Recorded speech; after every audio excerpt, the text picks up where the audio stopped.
எழுச்சி தமிழர் திருமாவளவன் முஸ்லிம்களின் மேடையில் வந்து பேசித்தான் தன்னை இந்த சமூகத்தில் அடையாளப்படுத்திக் கொள்ள வேண்டும் என்கிற நிலையில் இல்லை.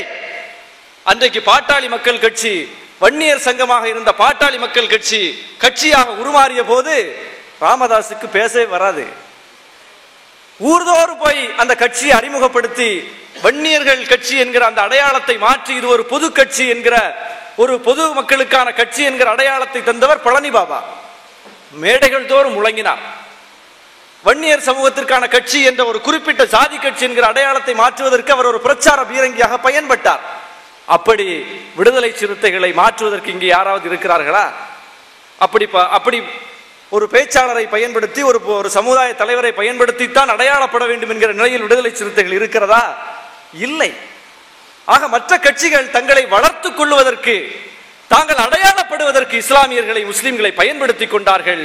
இங்கே என்ன வேறுபாடு என்றால், இவர் அடையாளப்பட்ட பிறகு, வளர்ந்த பிறகு, தமிழ்நாடு முழுவதும் கிளைகளை விரித்த பிறகு முஸ்லிம்களே வாருங்கள், நீங்கள் என்னுடைய மேடையை பங்கு போட்டுக் கொள்ளுங்கள் என்று சொல்லுகிற துணிச்சல். இந்த வேறுபாட்டை முஸ்லிம்கள் புரிந்து கொள்ள வேண்டும். போகிற போக்கில் பேசக்கூடாது. எல்லாத்தையும் நம்முடைய பிரச்சனையே நாம சரியான நண்பன் யாருன்னு இன்னும் அடையாளம் காணாததுதான். நமக்கு நம்முடைய எதிரி யாருங்கிறதுல எல்லா முஸ்லிம்களும் தெளிவா இருக்காங்க. எதிரி யாரு? இந்துத்துவ சக்தி. எதிரி யாரு? பாரதிய ஜனதா கட்சி. தெளிவா இருக்காங்க. நண்பன் யார் என்பதை அடையாளம் காண தவறியதன் விளைவுதான் இன்றைக்கு இஸ்லாமிய சமூகம் சந்தித்து வருகிற அத்தனை பிரச்சனையும். இன்றைக்கு வரையும் சரியான நண்பனை அடையாளம் காணக்கூடிய ஒரு வல்லமை, தகுதி முஸ்லிம்களுக்கு வரவில்லை. அதனால்தான் இந்த பிரச்சனை எல்லாம். ஆக தமிழ் மண்ணில் நமக்கான நண்பன், இந்திய மண்ணிலும் கூட நமக்கான நண்பன் விடுதலை சிறுத்தைகளின் தலைவர் மட்டும்தான், விடுதலை சிறுத்தைகள் இயக்கம்தான்.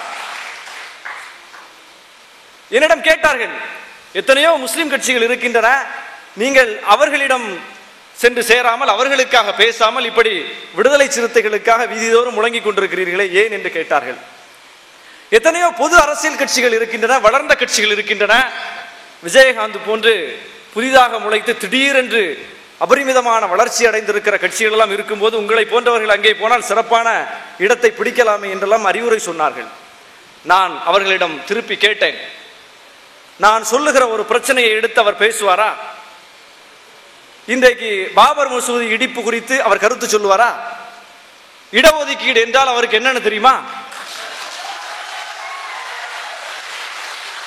கேரளாவில் அப்துல் நாசர் மதானி என்கிற ஒரு தலைவரை அரச பயங்கரவாதம், தமிழ்நாடு அரசு பயங்கரவாதம், இன்றைக்கு கர்நாடக அரசு பயங்கரவாதம் தொடர்ந்து சிறையில் பூட்டி வைத்திருக்கிறது.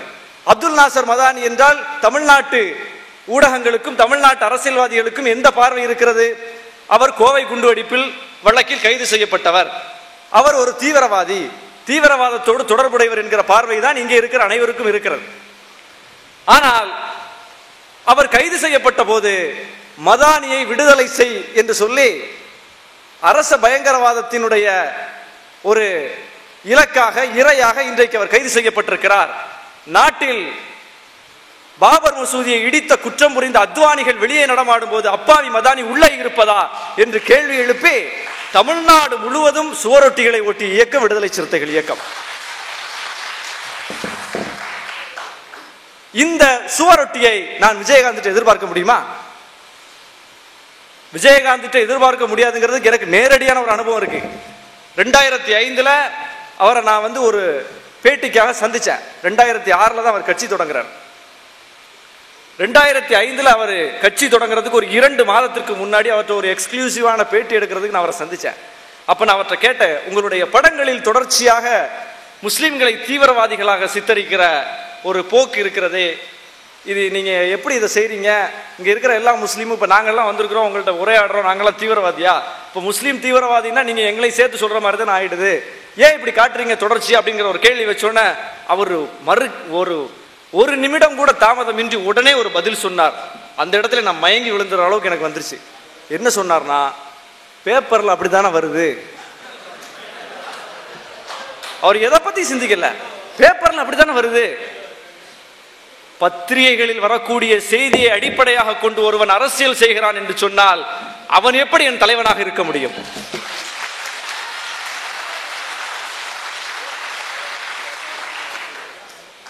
பத்திரிகைகளில் வர்ற செய்தியை வச்சுக்கிட்டு டீ கடையில் இருக்கிற ஒரு பாமரன் தான் பேசிக்கிட்டு இருப்பான். அது அப்படி ஆயிடுச்சு, இது இப்படி ஆயிடுச்சு, ஏன்னா அவனுக்கு அதை தாண்டி சிந்திக்க தெரியாது.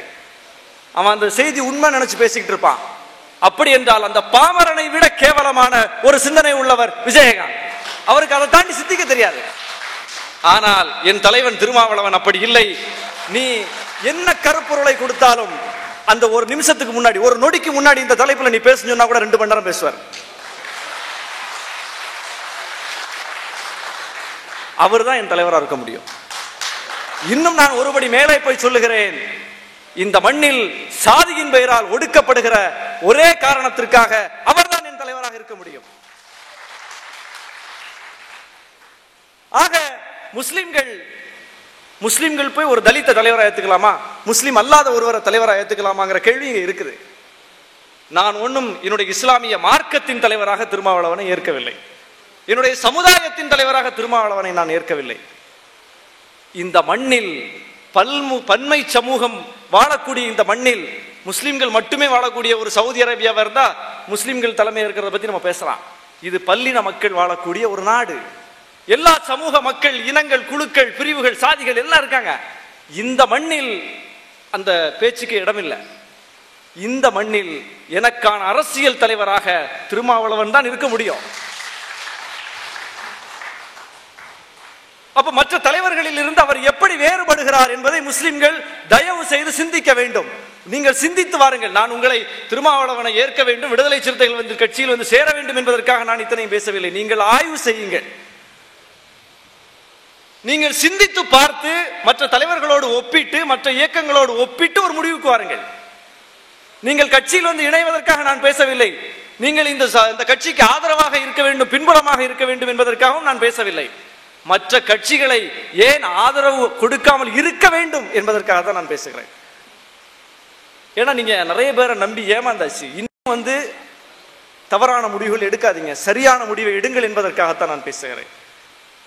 விடுதலை சிறுத்தைகளை நாம் ஏன் ஆதரிக்க வேண்டும், விடுதலை சிறுத்தைகளோடு நாம் ஏன் இணைய வேண்டும் என்றால் அவர்கள் மட்டும்தான் நம்மோடு எல்லா களத்திலும் இருக்கிறார்கள்.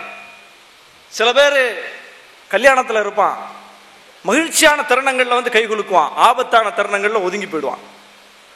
ஆனால் ஆபத்தான தருணத்தில் நம்மோடு யார் கை குலுக்குகிறார்களோ அவர்கள் தான் நமக்கு சரியான நண்பனாக இருக்க முடியும்.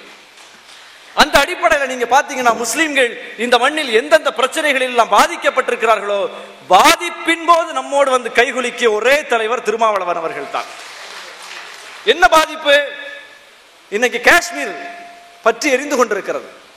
காஷ்மீர் பிரச்சனை குறித்து நீங்க வேற எந்த தலைவர்கிட்ட போய் கருத்து கேட்டாலும் என்ன சொல்லுவாங்க? ஆமா, அது இந்தியாவுக்கு தான் சொந்தம், அது இந்தியாவினுடைய ஒரு அங்கம், அங்கே போராடுறவரெல்லாம் தீவிரவாதி, இப்படிதான் கருத்து சொல்லுவாங்க. மக்களும் அப்படித்தான் கருத்து சொல்லுவாங்க, ஊடகங்களும் அந்த கருத்தை தான் பரப்பிட்டு இருக்கு, தலைவர்களும் அந்த கருத்தை தான் சொல்லுவாங்க. ஆனால் காஷ்மீருக்கு நேரடியாக பயணம் செய்து காஷ்மீரில் நடப்பது தீவிரவாதம் அல்ல, விடுதலை போராட்டம் என்கிற கருத்தை பதிவு செய்த ஒரே தமிழ் தலைவர் திருமாவளவன் அவர்கள் தான். இந்த துணிச்சல் யாருக்காவது வந்திருக்காங்க? அப்ப அவருக்கு மட்டும் ஏன் அப்படி ஒரு பார்வை வந்தது? அவர் ஈழ விடுதலை மட்டும் ஆதரிக்கிறார், காஷ்மீர் விடுதலையும் ஆதரிக்கிறார், பாலஸ்தீன விடுதலையும் ஆதரிக்கிறார். அவர் ஒரு தமிழ் ஆர்வலர், அதனால ஈழ போராட்டத்தை ஆதரிக்கிறாருங்கிற அளவில் அவரை சுருக்கி பார்க்க முடியாது. ஈழ போராட்டத்திற்கு அவர் என்ன பொருள் வைத்திருக்கிறாரோ, என்ன புரிதல் வைத்திருக்கிறாரோ அதே புரிதலோடு தான் அவர் காஷ்மீரையும் பார்க்கிறார், அவர் பாலஸ்தீனத்தையும் பார்க்கிறார்.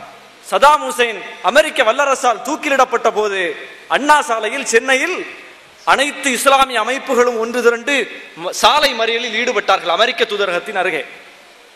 அந்த இடத்திற்கு அழைப்பே இல்லாமல், முஸ்லிம்களுடைய அழைப்பே இல்லாமல் செய்தி கேள்விப்பட்டு இப்படியெல்லாம் அங்கே முஸ்லிம்கள் சாலை மறியலில் ஈடுபடுறாங்கிற செய்தியை அறிந்து அந்த பகுதியில் போய் மக்களோடு மக்களாக, இஸ்லாமியர்களோடு இஸ்லாமியராக உட்கார்ந்தார் ரோட்ல அண்ணன் திருமாவளவன் அவர்கள்.